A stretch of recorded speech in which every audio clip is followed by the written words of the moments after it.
Now you find in Western countries, people are telling their spouses to take welfare. Sah?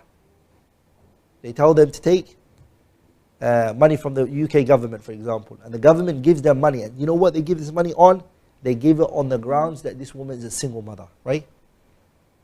This woman is a what? Single mother.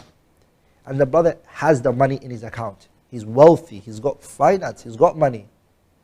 And he's not giving the woman her money. He works 9 to 5 and he's saying take the government money. Stay at home, look after the kids and take the government money.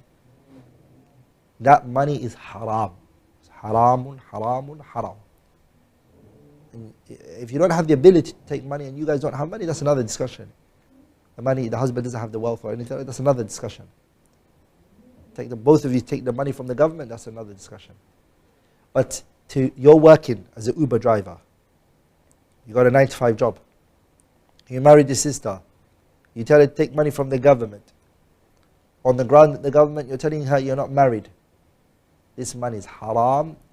And if you feed your children this money, you're feeding your children haram. And then as we know the hadith of Prophet ﷺ, where any child which is raised upon haram, then the hellfire has rights on him.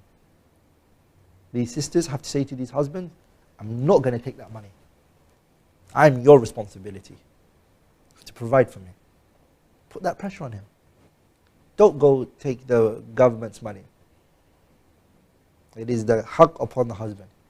If he doesn't have money, then he has to go to the government and say, look, me and my wife are married, I'm looking for a job. Both of us, this is our situation. I'm married, I'm with this partner, this is my wife, I'm going to look for a job. Let him take the responsibility. Sister, why are you taking the responsibility for?